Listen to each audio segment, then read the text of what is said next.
오늘 우리에게 주신 하나님의 말씀 여호수아서 3장 1절에서 5절.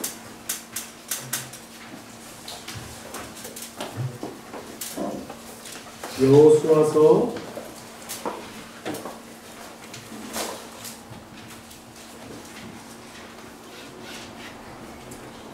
3장 1절에서 5절까지의 말씀 같이 교독하시고요. 마지막 절을 같이 읽겠습니다.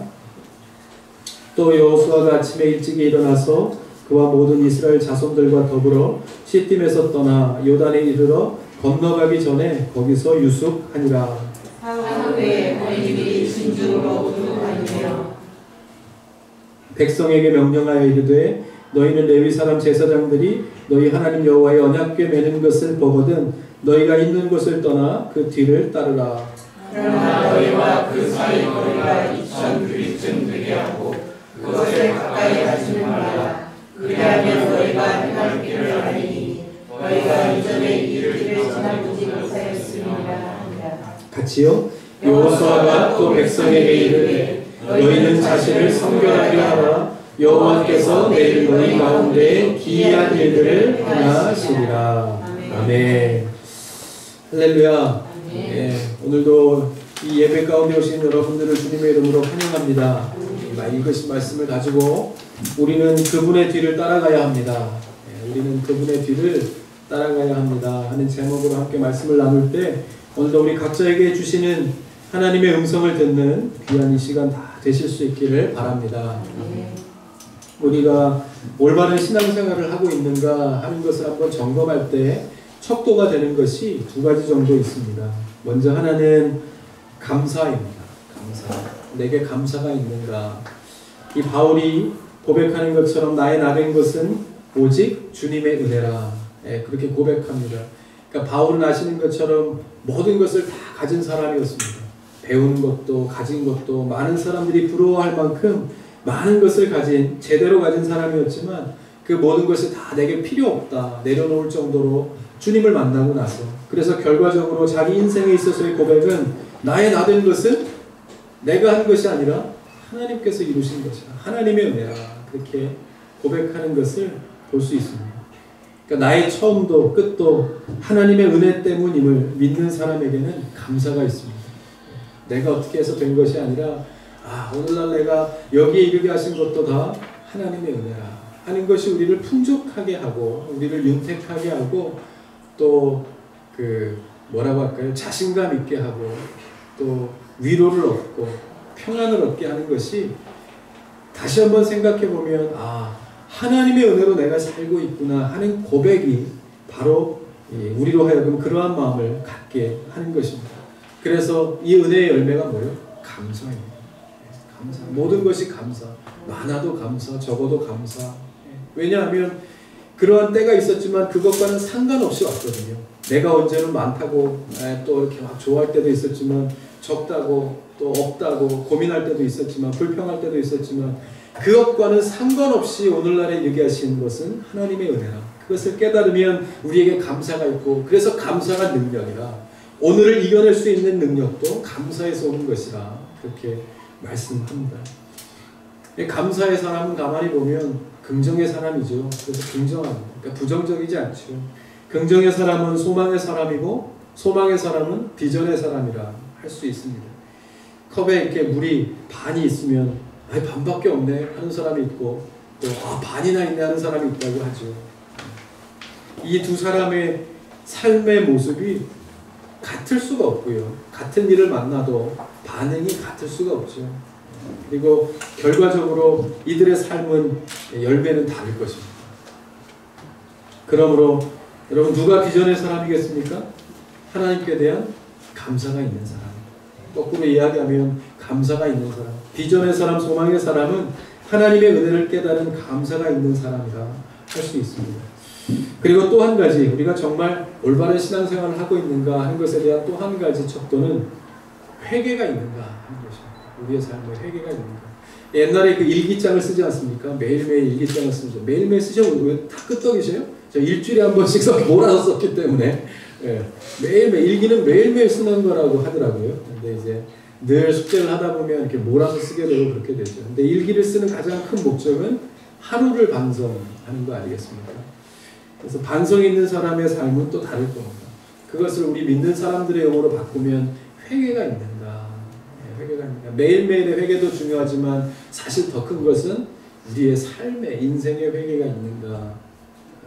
그것이 바로 우리가 정말 진정한 하나님께 대한 올바른 신앙생활을 하고 있는가 하는 것에 대한 척도이라 할 수 있을 것입니다.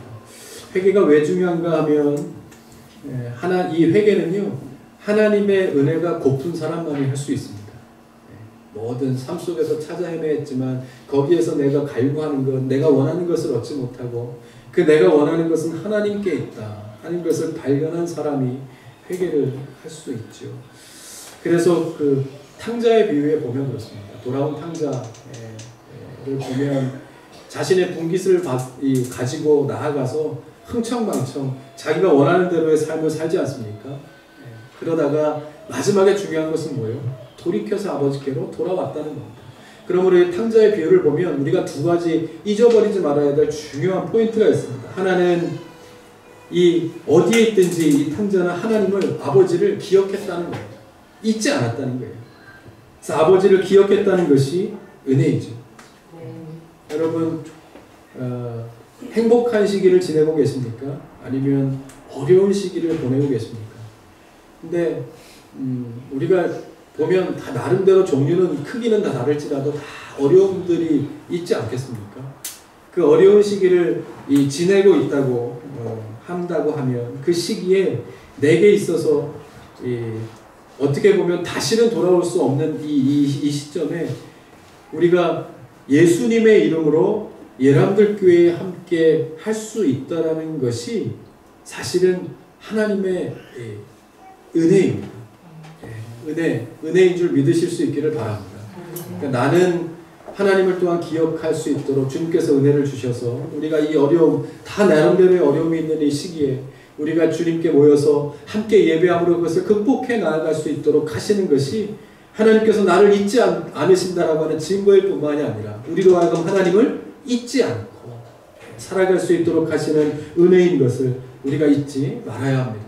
두 번째로 이 탕자는요 아버지께로 돌아왔다는 겁니다. 그러니까 잊지 않았다는 것도 중요하지만 거기에서 멈추면 안 되고 뭐요? 돌이켜야 된다는 겁니다. 그 걸음을 돌이켰다는 것이죠. 대부분의 사람들을 보면요 실수와 실패를 하고 후회합니다. 다 마찬가지죠. 그렇게 해서는 안 되겠다. 그렇게 하면 안 되구나 하는 생각은 하지만 중요한 건 뭐예요? 돌이키지 않는다. 돌이키지 않는다. 그 이유 중에 하나가 뭘까 했더니 쉽지 않더라고요. 뭐가? 그 습관을 버리기가 쉽지 않아요. 내가 무언가를 끊어야 되겠다. 하지 말아야 되겠다. 생각은 하지만 그것을 완전히 돌이키지 못하는 건 뭐예요? 내 몸에 배어버린 육체적인 습관만큼은 이 육체의 습관이요 어떤 결단과 결심을 넘어서기가 쉽지 않습니다. 그것은 은혜가 있어야 할 수 있더라고요. 그러니까 그렇게 보면 이 아들이 돌이켰다는 것은 굉장한 결단과 결심입니다. 그래서 잊지 않았다는 것도 중요하지만 그 순간 돌이켜서 아버지께로 돌아옵니다. 그러면 그 다음부터 뭐예요? 아버지가 하는 겁니다. 잔치를 벌여놓고 아들을 품어주고 그 전부터 잊지 않고 한시도 문을 열어놓고 불도 끄지 않았던 아버지의 심정으로 그 아들을 맞이하는 겁니다. 그러므로 그때부터 뭐예요? 보이지 않았던 이 평안과 평강이 있어야 내 삶이 윤택하고 풍요롭게 살 수 있다는 것을 아들은 깨닫게 되는 겁니다. 이것이 회개입니다. 돌이켜서 하나님의 은혜를 다시 되찾는 것. 그래서 내가 하나님의 은혜로만이 내가 이 아버지의 은혜로 사는 것인가 하는 것을 깨닫는 그 위치로 돌아오는 것. 이것이 회개입니다. 그래서 감사가 있는 거예요. 감사는 어느 순간에 없어졌다가 어느 순간에 잊어버렸다가 그러는 것이 아닙니다. 어느 순간을 만나도 하나님의 은혜를 기억하면 감사가 터져나오는 것. 그것이 진정한 감사죠. 회개도 마찬가지입니다. 그래서 여러분 이 아들은 아버지께로 돌아왔을 때 진정한 마음의 평안과 평강을 얻게 됩니다. 여러분 오늘도 우리가 잊지 않고 이 머무는 이 예배의 자리를 통해서 주시는 하나님의 평안과 평강이 우리의 내일서부터 살아가야 될 그 삶에 살아갈 수 있는 능력이요, 지혜요, 믿음, 그 모든 것이 다 우리 가운데 채워지는 그러한 예배 시간 될 수 있기를 주님의 이름으로 간절히 축복드립니다. 아멘. 그런 우리를 향하여 하나님께서 오늘 뭐라고 말씀하시는가? 이스라엘 백성에게 말씀하시는 하나님의 말씀을 통해서 우리가 발견해 볼 수 있습니다. 오늘 뭐라고 말씀하십니까? 3절에 언약궤 뒤를 따르라고 이렇게 말씀합니다. 우리 3절 한번 볼까요? 백성에게 명령하여 이르되 너희는 레위 사람 제사장들이 너희 하나님 여호와의 언약궤 매는 것을 보거든 너희가 있는 곳을 떠나 그 뒤를 따르라. 그러니까 지금 상황은 뭐예요? 기다리고 있다가 제사장들이 언약궤를 메고 출발하면 그 뒤를 딱 보자마자 따라가라. 언약궤 뒤를 따르라. 그렇게 말씀합니다. 여기서 중요한 것은 언약입니다. 언약. 누구의 언약이요? 하나님의 언약. 여러분 누가 약속한, 물론 하나님과 백성들 사이의 언약이지만 누가 하신 것이죠? 주체는 하나님이십니다. 그러니까 우리가 여기서 중요한 것은 우리가 하지 않았다는 겁니다. 우리가 했다면 뭐예요? 그 약속을 믿을 수 있겠을까요? 있을까요? 없을까요? 믿을 수 없죠. 간다고 했다가 안 가고, 온다고 했다가 안 오고, 지킨다고 했다가 안 지키고 하는 것이 사람은요 믿을 수 있는 존재가 아닙니다. 사람은요 섬겨야 될 대상. 여러분 잘 기억하십시오. 그 사람에게서 뭔가를 얻고자 하고 그 사람을 믿고자 하면 반드시 실망하게 되어 있습니다. 사람은 섬기는 것이고 믿음의 대상은 뭐예요? 하나님이십니다. 우리의 믿음의 대상은 하나님입니다. 그래서 여기서 보면 하나님께서 약속하셨다는 것이 중요한 겁니다.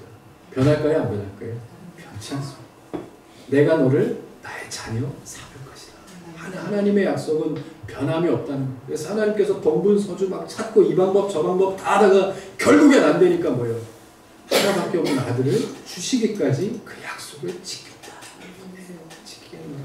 우리와는 상관없습니다. 하나님께서 하신 약속이기 때문에, 하나님께서 하나님의 백성들에 대하여 하신 언약이기 때문에 지키신다 하는 겁니다. 끝까지.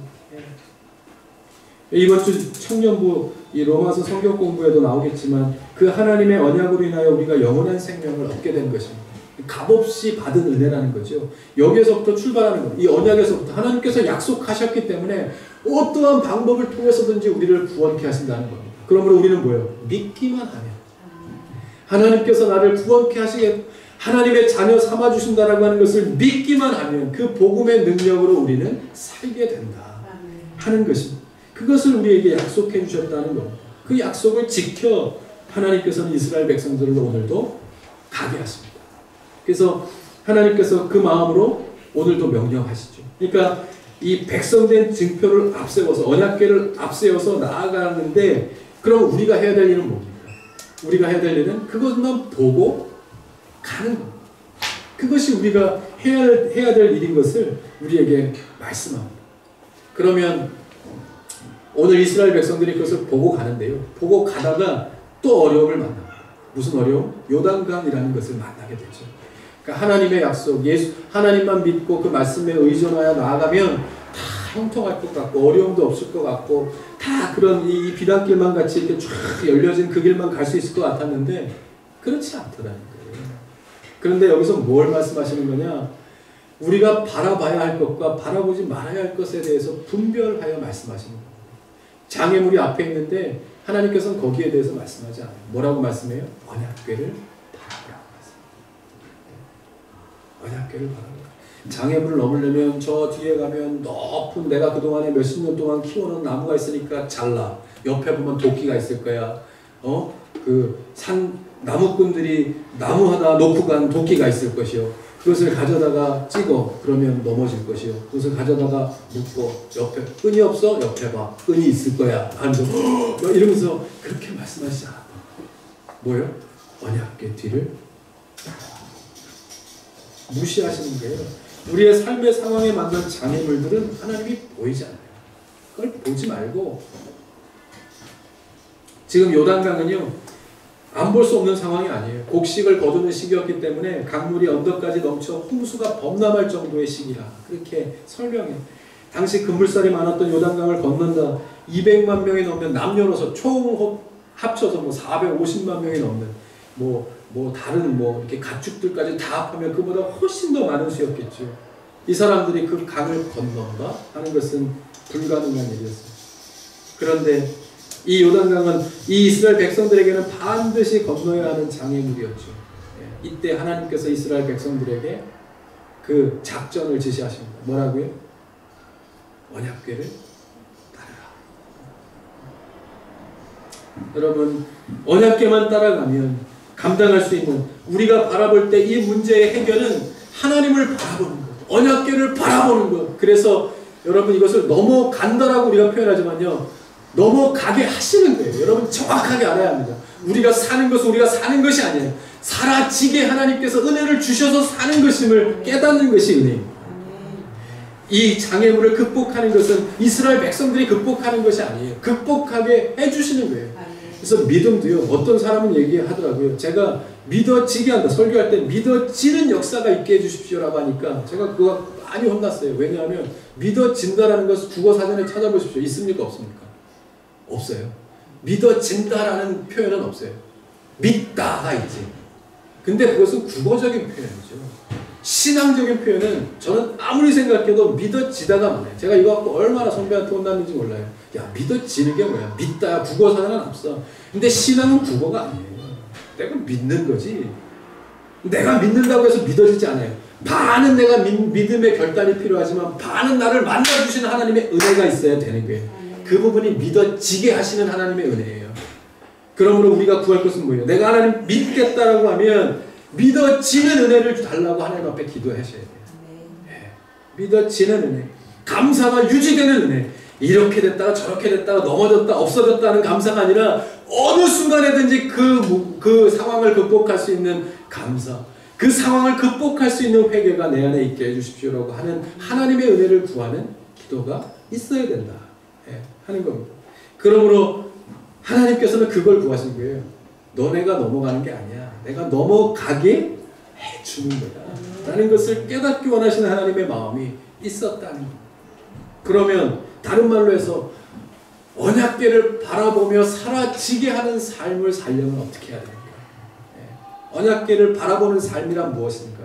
언약궤를 보고 따라 하고 말씀하시는 그 말씀 가운데 담겨진 하나님의 의미가 무엇입니까? 하는 것에 대해서 오늘 말씀을 보면서 한 3가지 정도 발견할 수 있습니다. 첫 번째는요, 언약궤를 따라 사라지게 하는 삶을 살기 위해서 필요한 것 첫 번째는 아침에 일어나는 삶이 되어야 한다 하는 것입니다. 1절 말씀해 보면 또 여호수아가 아침에 일찍 일어나서 그와 모든 이스라엘 자손들과 더불어 시딤에서 떠나 요단에 이르러 건너가기 전에 거기서 유숙하니라. 아멘. 그렇게 말씀합니다. 여호수아는 아침에 일찌감치 일어나요. 여호수아뿐 아니라 성경에 보면 위대한 인물들이 다 아침에 하나님 앞에 나아갔다는 것을 볼 수 있습니다. 아브라함도, 베드로도, 바울도. 아브라함도 이삭을 바치러 할 때 아침에 일찌감치 일어나 나아가지고 그것은 하나님께 대한 온전한 순종의 마음을 표현합니다. 예전에 보니까 제가 군대에서 휴가 왔을 때 휴가 나와서 노는 때는 일찍 일어나고 늦게 자요. 잠 시간이 아깝습니다. 그런데 늦게까지 자는 날이 있어요. 언제? 복귀하는 날. 그렇게 들어가요, 싫어요. 그래서 2시에 기차면 12시, 1시까지 자다가 가죠.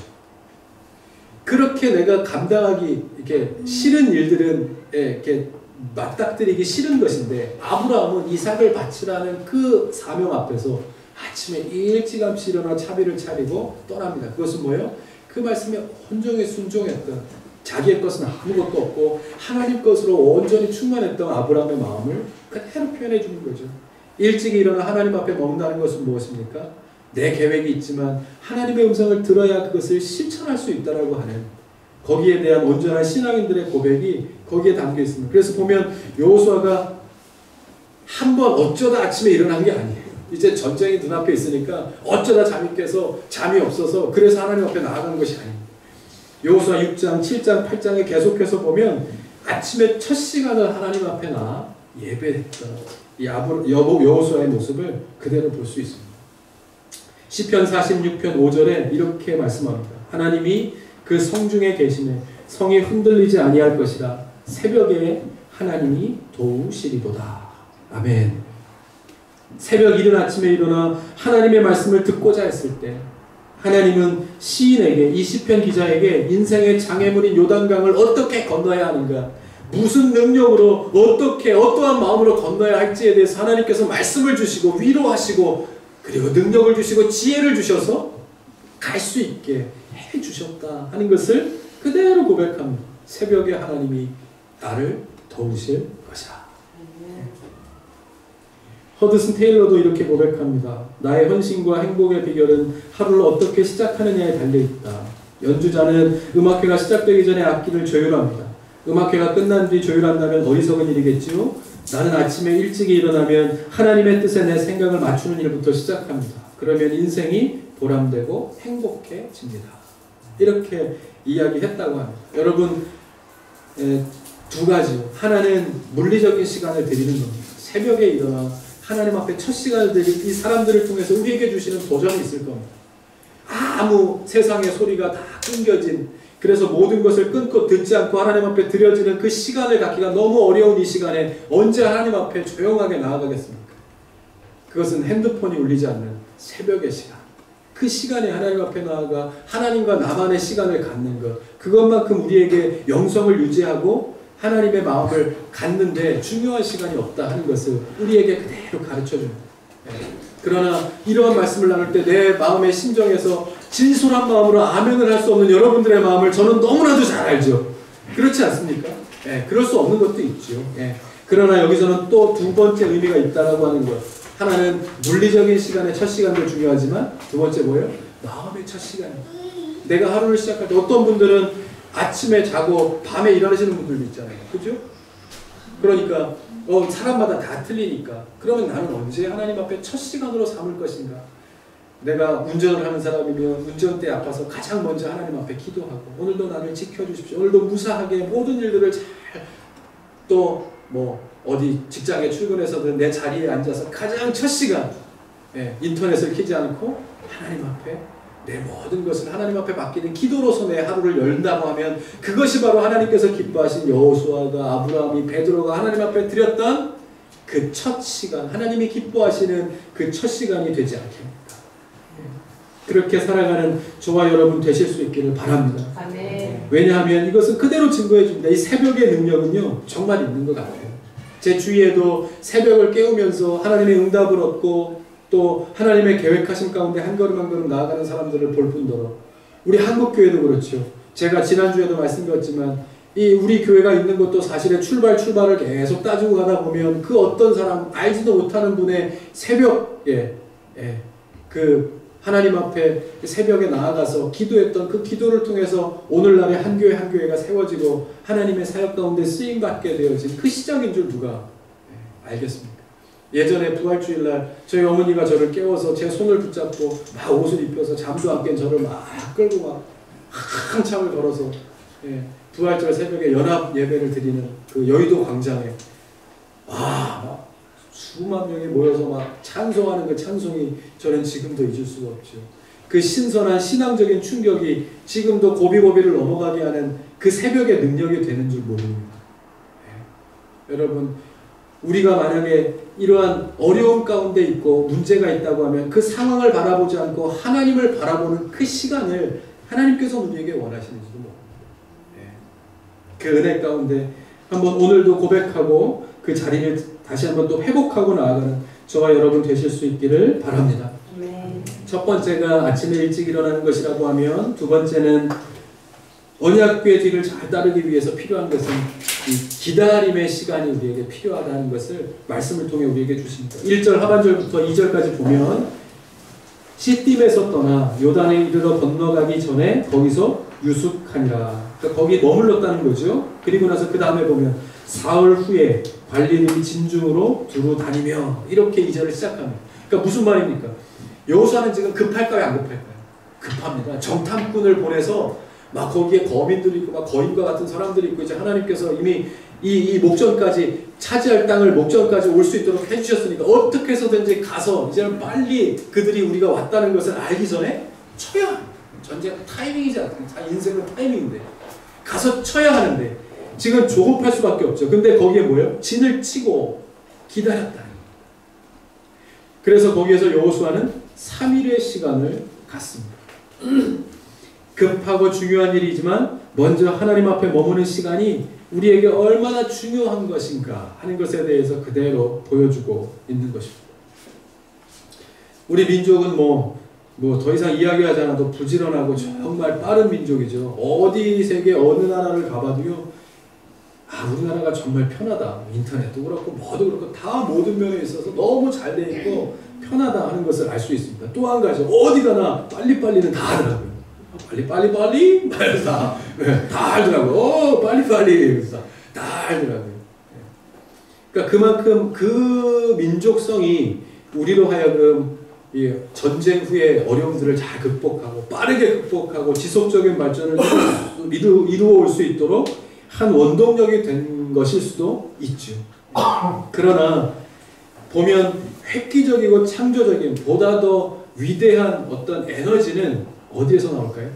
좀 쉼에서 나오지 않을까? 휴식에서 나오는. 그래서 재충전하고 좀 리마인드 한 다음에 다시금 새롭게 좀 시작하는 것이. 그래서 우리 그 목회자들한테 있어서는 더없이 중요한 것 같습니다. 좀 쉼을 얻고 재충전하고 그래서 좀 안식을 하고 그래서 또 나아갈 수 있도록 그렇게 하지만 이것이 뭐 제도적으로 되어 있는 것은 아니기 때문에 또 특히 이제 작은 교회 뭐 이런 교회들은 쉽지 않죠. 뭐 큰 교회 또 큰 교회 나름대로 또 쉽지 않고 하지만 이것이 참 중요한 것이다. 그래서 불교 같은 데 보면 이 스님들에게 이 여름에도 100일, 뭐 겨울에도 100일 그래서 기도할 수 있는 시간들을 이렇게 강제적으로 준다고 합니다. 그래서 그 기간에는 기도의 도량에 파묻힐 수 있도록 깊이 있는 영성을 좀 개발할 수 있도록 100일, 뭐 여름에는 한거, 겨울에는 동안거 그래갖고 이렇게 100일 동안 기도할 수 있도록 아무 일도 하지 않고 그런 시간들을 좀 가질 수 있도록 수도사적 관리 시스템을 스스로 이렇게 갖고 있다고요. 저희한테도 그런 게 필요하지만 말씀드렸다시피 현실적으로는 쉽지 않고 그래서 오늘날 뭐 교회가 그리고 한국 교회가 갖고 있는 목회자에 대해서 갖고 있는 그 어려움들이 이제부터 막 불거지기 시작하는 그 어려움들이 사실은 예전서부터 간과해왔던 이 가장 중요한 부분들, 가볍게 여겼던 이 중심적인 일들을 잃어버렸기 때문이 아닌가. 사역보다는 사명이고, 그렇죠? 그리고 그 어떤 것보다 우리의 영성을 새롭게 하는 것에 좀 게을리했던, 새벽의 영성을 잃어버렸던 그러한 것에서 오는 것이 아닌가 하는 생각을 해보게 됩니다. 어쨌든 여러분 열심히 사는 것은 중요한 거. 오늘 뭐 열심히 안 사는 사람 없지만 바쁘고 일이 많은 것은 꼭 좋은 것은 아닌 것 같습니다. 근데 또 그렇게 얘기하다 보면 뭐 바쁘고 싶어서 바쁜 사람들은 없지 않습니까? 그래서 답답한 것은 뭐 병원에 가서 아파서 병원 가면 뭐 제일 좋은 것은 쉬는 거랍니다. 누가 몰라서 못 쉬나? 요즘 세상 사람들 가운데 뭐 쉬고 싶지 않은 사람이 없지만 쉴 수 없어서 일하는 사람들이 대부분이지 않습니까? 그죠? 그래서 그런 악순환이 이제 계속 되는 것일 텐데 그래서 열심히 일한 당신 뭐 떠나라, 쉬어라 이 말만 들어도 얼마나 좋습니까? 그죠? 여러분 쉬십시오. 한 3일 정도 쉬십시오. 말은 못하겠습니까?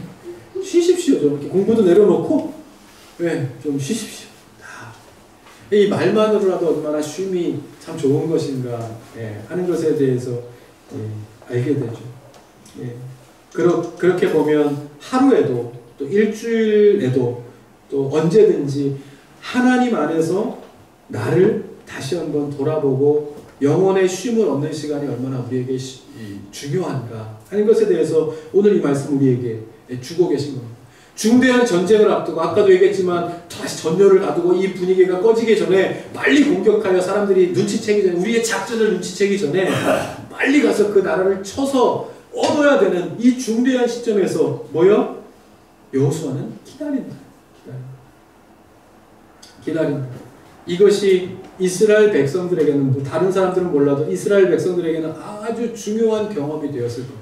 시작에 불과하고 앞으로 35번이나 되는 이 7년 동안의 전쟁을 겪어가야 되는 지금까지 40년 동안 온 것은 아무것도 아니고 앞으로 7년 동안 치열한 전쟁을 이제 여리고성을 만날지 무엇을 만날지 내일에 대해서 도무지 알 수 없는 이 사람들에게 있어서 하나님 앞에 이 중요한 시간 머물러 하나님의 음성을 기다린다고 하는 이 경험이 얼마나 중요한, 앞으로 목숨을 걸고 살아가야 될 인생길 앞에서 얼마나 중요한 것인가에 대해서 끊임없이 하나님이 말씀하여 주시는 겁니다.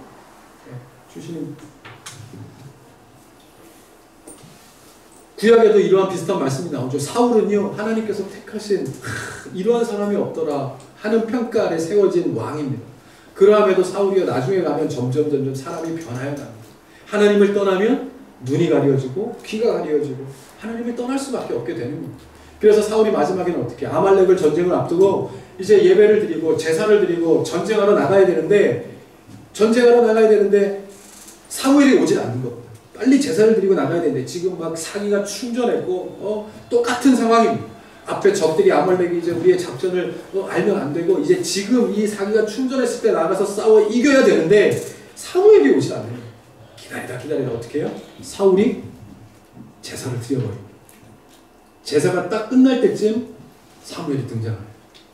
딱 등장해서 그걸 보자마자 사무엘이 뭐라고 합니까? 왕이 뭐 하는 겁니까? 왕 뭐 하는 겁니까? 그래서 지금 사기가 충전하여 지금 아니면 이제 분위기가 죽기 때문에 나가면 우리 100점 100패한다. 지금 나가야 싸워서 이길 수 있다. 그러므로 내가 제사를 드렸다 얘기합니다. 그 이야기를 딱 듣고 사무엘이 이야기하죠. 왕이 망령되이 행하였도다. 그 일로 인하여 결과적으로 하나님께서 사울을 버리십니다. 잘 들어야.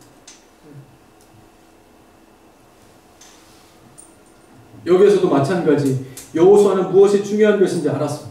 그래서 지금 이 순간 전열을 가다듬고 사기를 충전시키는 것보다 내가 앞으로 당할 모든 일들 가운데서 승리하는 이 요단강과 같은 일들이 앞으로 또 없으리란 법이 없는데 이번 한 번 넘겼다고 한숨 푹 쉬고 안전하게 갈 수 있는 길이 아니라는 것을 여호수아는 알았기 때문에 뭐예요? 근본적인 해결책, 하나님 앞에 머무는 시간이 나에게 분명히 필요하다는 것을 여호수아는 알았다 하는 겁니다. 여러분, 바쁘고 조급하고 초조할수록 더 하나님의 명령을 기다리고 성령이 앞서 나가심을 바라보고 움직일 수 있어야 합니다. 우리가 바쁠 때 하나님의 음성 없이 움직일 때 사고가 나죠. 사울처럼. 아브라함도 마찬가지입니다. 하나님 앞에 묻고 그 말씀에 따라 움직일 때 그렇게 하신 이유를 알게 될 뿐만 아니라 그 전에 알지 못했던 은혜를 깨닫게 되는 것입니다. 하나님 앞에, 지난주에도 얘기했지만 하나님 앞에 중요한 것은 장애물이 아닙니다. 요단강이 아니고 요단강이 얼마나 깊고 넓고 건널 수 없는 강인가가 하나님 앞에는 관심이 없다는 겁니다. 관심은 뭐예요? 네가 언약궤를 바라보고 있는가 하는 것이 하나님의 관심이라는 겁니다. 너의 시선이, 우리의 시선이 하나님의 십자가에, 하나님의 교회에, 하나님께서 앞서가시는 그 발걸음에 내 시선이 맞추어져 있는가? 그러면 문제될 것이 없다.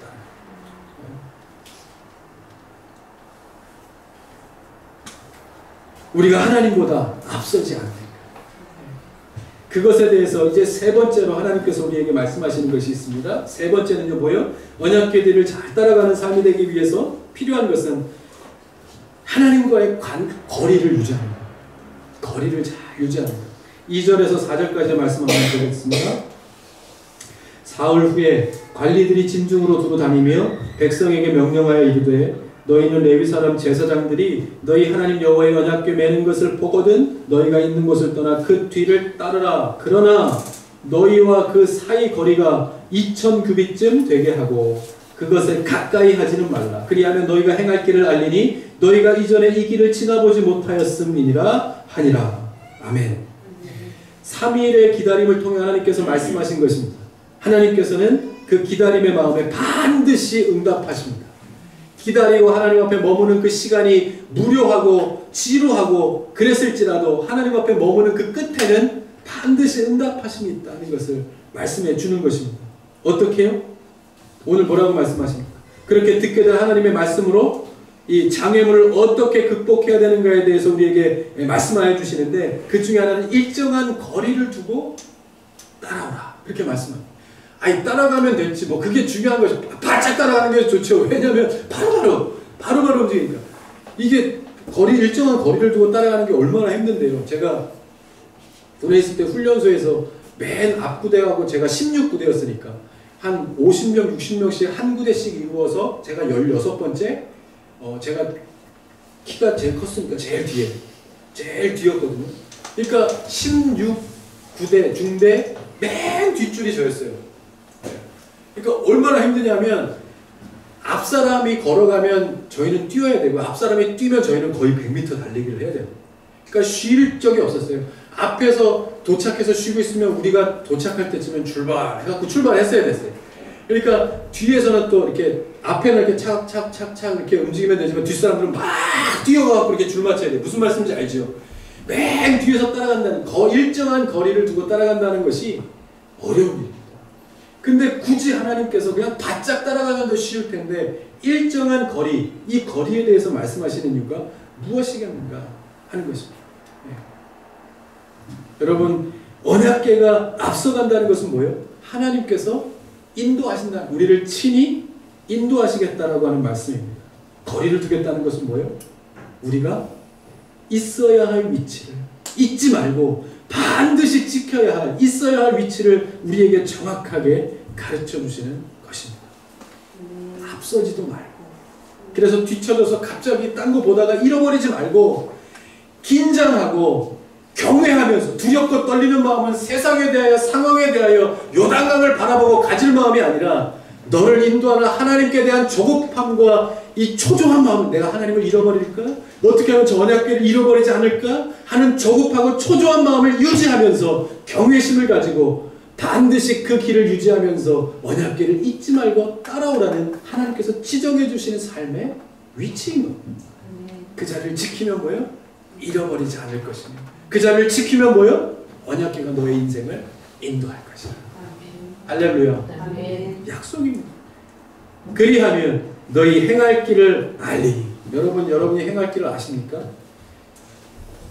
저보다 연배가 있으신 분들이 있겠지만 저보다 연배 있으신 분들 거의 없죠. 착각하지 마십시오. 네. 앞으로 가면 갈수록 우리의 행할 길을 알지 못합니다. 자만하지 마세요. 어느 순간에든지 중요한 것은 그 가운데 하나님이 계신가를 반드시 찾아야 합니다. 거리를 일정하게 유지하고 하나님께 대한 경외심을 유지하면서 언약궤를 잃어버릴까 노심초사하면서 내 자리를 지켜야 합니다. 이스라엘 백성들은 이전에 한 번도 가보지 못한 길을 가야 한다는 것이 큰 두려움이었습니다. 우리 마찬가지죠. 인생을 살아봤으면 그 다음 인생 잘 살면 되겠죠. 근데 인생은 한 번뿐입니다. 지난주에 제가 인문학 강의를 이렇게 TV를 보다가 인문학 강의 어디 서울대 교수가 나와갖고 인문학 강의를 하는데 그런 얘기 하더라고요. 인생의 뭐 행복을 위해서는 몰입을 해야 되는데 몰입에 대해서 알기 위해서는 정확하게 기억은 안 납니다만 몰입하는 인생이 되어야 한다. 행복을 얻으려면 몰입하는 인생이 되어야 된대요. 그러니까 나중에 보면 이제 몰입하는 것, 어느 하나에 최선을 다하는 것을 얘기하는데 그러려면 후회라는 것에 대한 개념을 이해해야 된대요. 그러니까 후회가 왜 두려운가? 사람들이 제일 무서워하는 것은 후회라는 거예요. 후회가 왜 두렵냐 하면 그 후회는 돌이킬 수 없기 때문에 그렇대요. 실수하고 실패해서 후회함을 왜 그랬을까라고 후회하면 그것을 돌이킬 수 없다는 것이 가장 두려운 일이에요. 그래서 오늘을 잘못 살면 내일이 있고 올해를 잘못 살면 내년이 있는데 인생을 한번 잘못 살면 그 다음 인생이 없기 때문에 실패한 인생을 살지 않기 위해서 우리는 살아야 된다는 거죠. 근데 후회를 하는 삶이라고 하면 너무 이제 그렇다면 뭐 후회 없는 인생이 없을 텐데 뭐 어떻게 사냐 그랬더니 그러면 희망이 되는 게 있대. 뭐냐? 내일이 희망이라는 거예요. 내일이 있다는 것이 희망이라는 거예요. 그래서 그냥 제가 대략적으로 말씀드리니까 내일이 희망이래요. 그러니까 내일은 오늘처럼 살지 않겠다라고 하는 희망이 있기 때문에 산다는 거예요. 그러므로 내일을 제대로 살려면 어떻게 해요? 최선을 다해서 사는 거예요. 최선을 다해서 실수가 실패가 없이 성공하는 삶을 위해서 최선을 다할 때 최선을 다하는 것이 이 사람이 이야기하는 몰입이라는 거예요. 그 한 가지 일에 몰입하면 거기에서 행복감이 주어진다. 도파민인가요? 그게 이제 이렇게 되면서 행복감을 취하게 돼서 행복감을 느끼게 되면서 그러한 삶을 살게 되는 것이래요. 근데 제가 그 얘기를 들으면서 여러분 실패하고 실수하기 위해서 사시는 분들이 계십니까? 다 성공하기 위해서 살죠. 다 성공하기 위해서 합니다. 그리고 오늘을 성공하기 위해서도 알고 최선을 실패하기 위해서 사시는 분들이 어디 있어요? 최선을 다하지 않는 삶이 어디 있어요? 최선을 다하지만 어려움을 만나고 예기치 않은 일들을 만나서 내가 실수하고 실패해서 후회스러운 일이 생기니까 문제인 것이지. 그러므로 이 문제는요, 저는 이렇게 풀어서는 안 되는 문제예요. 이것은 답이 없어요. 또 돌고 도는 거예요. 문제는 근본적인 것인데 근본적인 것 신앙에서 해결해야 되는 거예요. 그러니까 이것은 우리의 삶은요, 성공하느냐의 문제가 아니라 어떻게 변화되면 삶이냐, 어떻게 변화되어가는 것에, 어떻게 변화되어지는 삶이냐에 대한 초점을 맞추어야 하는 것이죠. 그래서 삶은 성공도 다 다른데 뭐가 성공이겠습니까? 사람은 성장하고 성숙하고 변화되어져 가는 삶이 성공하는 삶이에요.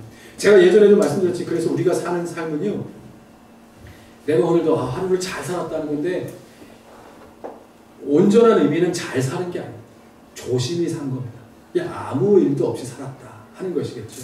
옛날에 어르신들이 자고 일어나시면 밤새 안녕하셨습니까 하는 것, 예, 그렇게 묻는 것처럼 그냥 우리는 하루를 조심스럽게 아무 일도 없이 그냥 조심스럽게 산 것이지 잘 산 것이 아닙니다. 근데 착각하게 됩니다. 살다 보면 이렇게 익숙해져요. 아, 이것이 잘 사는 것이구나, 이것이 성공한 인생이구나, 아무 일도 없으면 성공한 것이라고 생각해요. 그러니까 어려움이 닥치면 못 살고 불행한 것이라고 생각해요. 언제 성공하고 언제 행복함을 느끼겠습니까?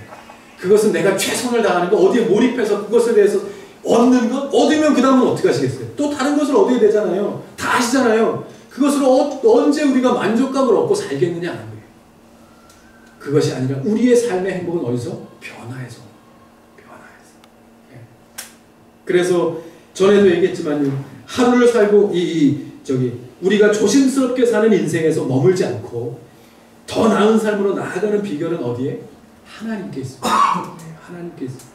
우리의 삶이 늘 행복하지만도 않고 우리는 아무 일도 없으면 잘 사는 것인 것 같지만 어려움을 주시고 실패하게도 하시고 실수하게도 하시는 이유가 어디 있겠습니까? 그것을 통해서 그 안에 담겨놓으신 우리의 변화를 위한 하나님의 마음을 발견하길 원하시는 겁니다.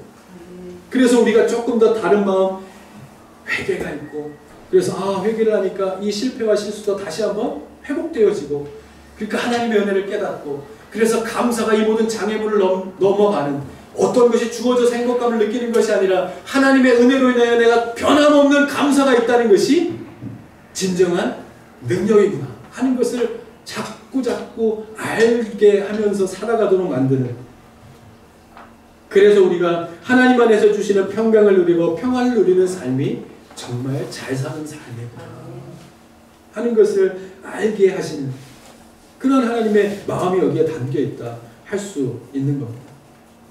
그래서 하나님을 의지하는 인생이 지혜로운 인생입니다. 하나님을 의지하고 하나님 앞에 맡길 수 있는 사람이 진정한 믿음의 사람이고 지혜로운 사람이라 하는 것을 알게 되죠. 왜냐하면 우리 주님께서는 선한 목자가 되어주시겠다 우리에게 말씀해 주시기 때문입니다. 양들을 모든 어려움에서 다 그 목숨을 지키고 끝내 푸른 초장으로 인도하는 그 목자가 되어주시겠다는 약속이 우리에게 대한 하나님의 약속이기 때문입니다. 선한 길로, 좋은 길로, 복된 길로 우리가 한 번도 살아보지 못한 인생을 차곡차곡 살아갈 수 있도록 하셔서 정말 잘 사는 것이 무엇인지 알게 하시겠다는 것이 이스라엘 백성들에게 오늘 말씀하여 주시는, 전쟁 앞에서 머물게 하시면서 그 전쟁 앞에서 쉬게 하시면서 하나님께서 들려주신 언약의 말씀입니다. 뭐예요? 언약궤를 바라보라는 겁니다. 다른 것이 아닌 하나님을 바라보, 내 삶에 잊어버리지 않은 언약궤에 대한 언약이 내 삶 속에 있다고 하면 걱정하지 말라. 내가 너를 인도하겠다. 이 모든 장애물, 그것을 극복하여서 너의 삶이 가나안 땅, 내가 약속한 내 아들을 버리기까지 사랑한 하나님의 약속의 땅에 거할 수 있도록 내가 너를 인도하겠다. 뭐예요? 언약궤만 바라보라. 하나님만 바라보라.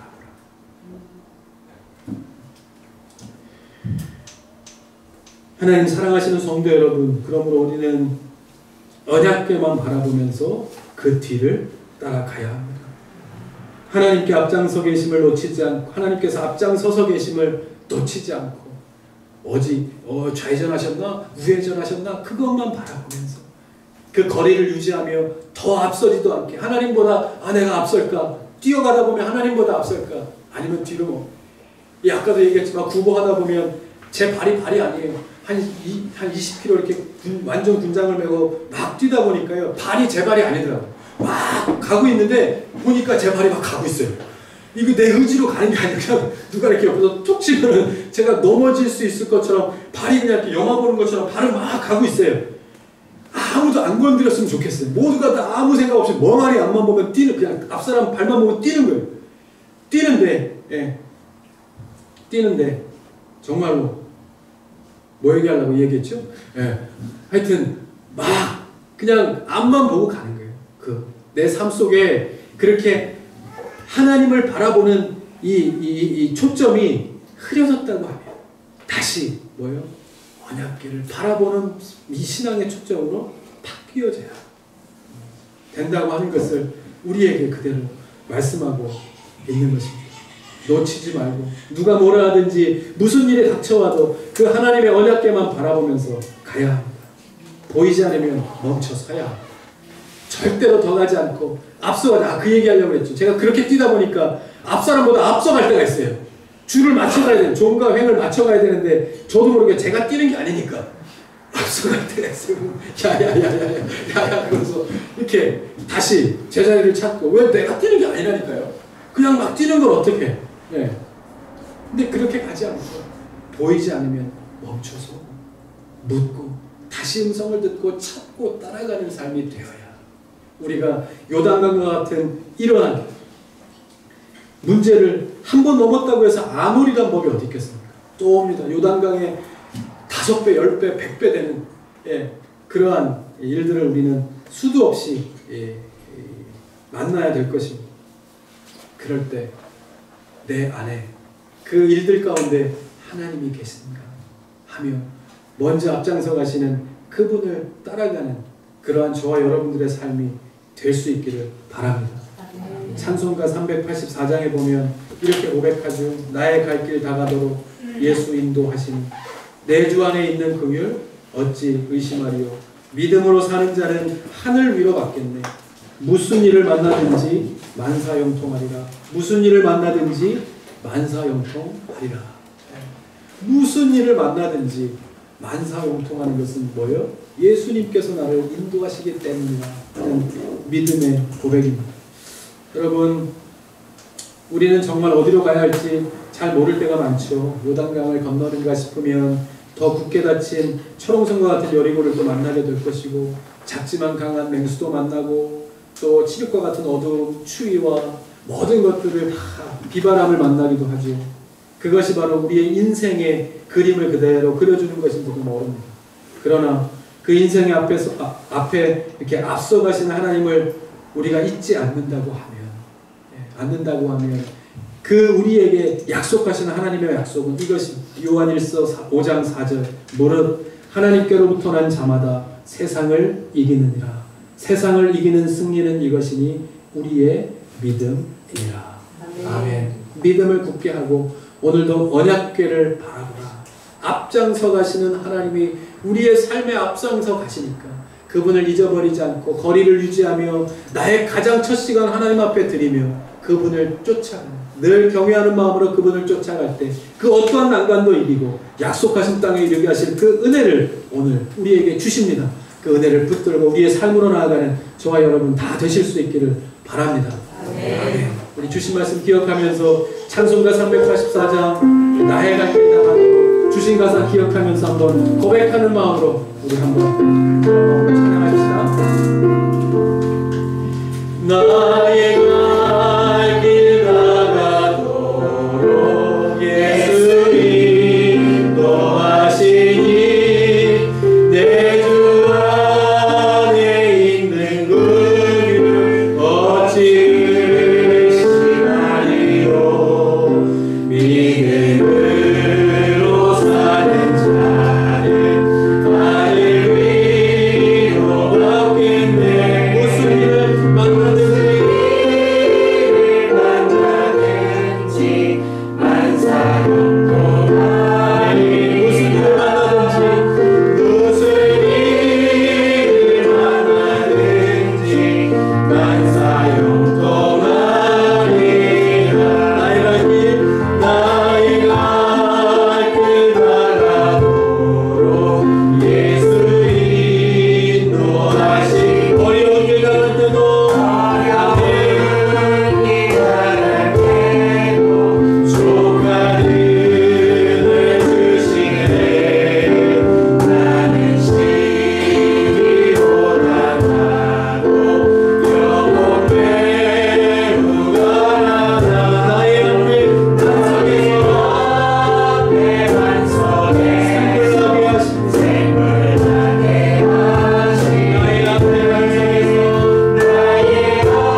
믿음의 확신이 있으십니까? 내가 지금까지도 그렇게 살고 그렇게 순간순간 닥쳐오는 모든 일들 가운데서 언약궤를 따르라. 내가 너보다 먼저 앞서가서 너의 길을 인도할 것이라 말씀하시는 그 말씀에 의지하여서 내가 그 길을 따라가겠노라. 그 어떠한 순간에서도 하나님을 잃어버리지 않는 믿음의 시선을 통하여 내가 주님 가신 그 길을 따라가겠노라. 그렇게 작정하며 믿음으로 살아가실 용기와 믿음이 있으십니까? 하나님은 그러함에도 그렇게 고백함에도 있는 내 마음속에 숨겨져 있는 연약함을 하나님께서는 아십니다. 내가 그렇게 살겠노라 결단하고 결심하여 살 수 없는 인생인 것도 하나님께서는 다 아십니다. 그래서 그렇게 말씀해 주시면서 오늘도 끊임없이 요구하시는 것은 나의 믿음의 고백입니다. 하나님 그렇게 살기 원하고 주님께서 나의 연약한 믿음을 굳건하게 붙들어 주시면 내가 마지막 때에 하나님 나라에 향하여 들어갈 때 영영 하나님께 잃어버리지 않았던 찬송에 가서 주님 앞에 고백할 수 있는 인생이 되게 하여 주실 줄 믿습니다. 하나님 그 믿음으로 오늘도 고백하며 나의 연약한 인생을 붙들어 주시고 우리의 가정을 붙들어 주시고 우리의 일터와 사업을 붙들어 주셔서 하나님께서 약속하신 계획의 열매를 풍성히 맺는 삶 되게 주님 붙잡아 주시옵소서. 우리 같이 오늘도 고백했던 것처럼 나의 갈 길을 인도하실 분은 하나님밖에 없음을 우리 두 손 높이 들고요 우리의 기도를 들어주실 주님 앞에 주여 한번 간절히 부르짖고 우리의 삶의 걱정과 근심과 기도의 제목 다 아시는 하나님 앞에 주여 한번 부르짖고 간절한 마음으로 기도하고 우리의 삶으로 나아가십시다. 같이 기도합니다. 주여 주님 그렇습니다. 하나님 우리는 연약한 인생들입니다. 아버지 하나님을 믿는다고 하면서도 하나님의 삶에 불안함도 없고 우리는 쓰러질 수밖에 없고 하나님 너무 소중한 사람들인 것을 고백합니다. 이라면도 하나님께서 우리에게 주신 언약이 있기 때문에 우리를 붙들어 주셔서 이곳까지 이룰 수 있도록 하시는 것이 하나님의 은혜인 것을 압니다. 아버지 오늘도 우리를 붙들어 주시고 다시 회복해 하여 주시고 변화되게 하여 주셔서 주님 오시는 날까지 우리의 마음 우리의 삶이 주님 닮아가는 삶이 될 수 있도록 하나님 인도하여 주시옵소서. 우리의 연약한 신령들을 하나님께서 하십니다.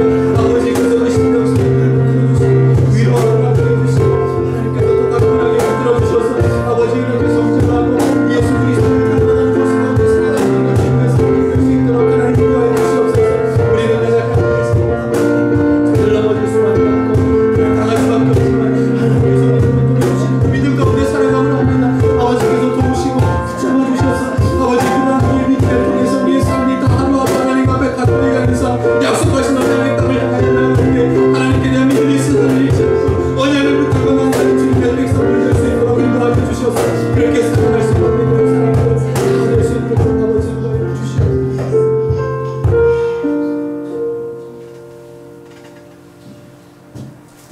하나님 감사합니다. 오늘도 주님 앞에서 고백할 수 있는 것은 우리가 참 연약한 사람들인 것을 그래서 안 되는 것이 아니라 우리의 삶에 가장 중요한 것은 내 삶 가운데 함께 하시는 하나님 계셔야 하고 또 하나님 주시는 은혜와 능력으로 사는 것임을 우리가 깨닫는 것입니다. 하나님 그렇게 고백하며 오늘도 기도할 때 우리의 심령 가운데 하나님께서 함께 해주시고 아버지 오늘도 우리의 주인 되신 아버지께서 우리의 삶이 어디로 나아가야 할지 어떻게 살아야 할지 누구보다 잘 알고 계신 하나님이신 줄 믿습니다. 하나님께서 그 심령을 붙들어 주시고 하나님께서 이미 원대하고 아름답게 세워놓으신 계획대로 한 걸음 한 걸음 나아갈 수 있는 믿음의 인생들이 다 될 수 있도록 주님 지켜 주시옵소서. 그때 하나님께서 우리에게 말씀하십니다. 언약궤를 바라보라. 내가 앞서갈 터이니 그 길을 따라오라고 하나님께서 말씀하여 주십니다.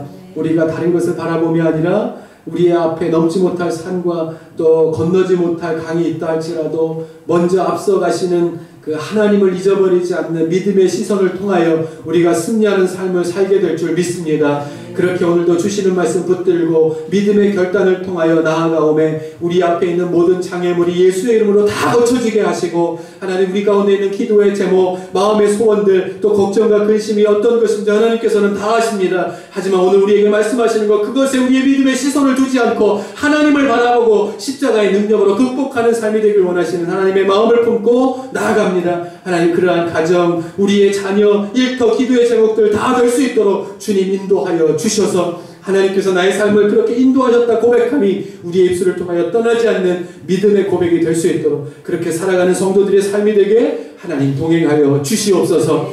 오늘도 주님 앞에 나와 예배합니다. 이 한 시간 주님 앞에 예배하며 이 모든 것이 우리의 삶의 중심이 되게 하시고 오늘 주신 말씀을 붙들고 나아가는 삶이 일주일 동안도 여기에 계신 하나님께서 우리의 삶 가운데도 함께 계시오매 우리의 삶을 따라가 하나님 동행하여 주시는 주님의 능력 가운데 살아갈 수 있도록 하나님께서 인도하여 주시고 승리하는 삶 살고 하나님의 살아계심을 늘 증거하는 삶 사는 주님의 성도들 다 되게 하여 주시옵소서. 우리 자녀들의 건강을 지켜주시고 우리 교회학교 한 부서 한 부서 예배를 하나님께서 더 강건하게 하여 주셔서 오늘도 이 예람들교회를 통하여 드려지는 모든 예배를 통해 하나님 기뻐 영광 받아 주시고 또 우리의 삶 가운데 필요한 주의 은혜가 충만히 채워지는 역사 가운데 우리의 삶의 가정이 더 강건해지는 그러한 오늘 한날 또 우리의 삶 인생이 될 수 있도록 하나님 함께하여 주옵소서.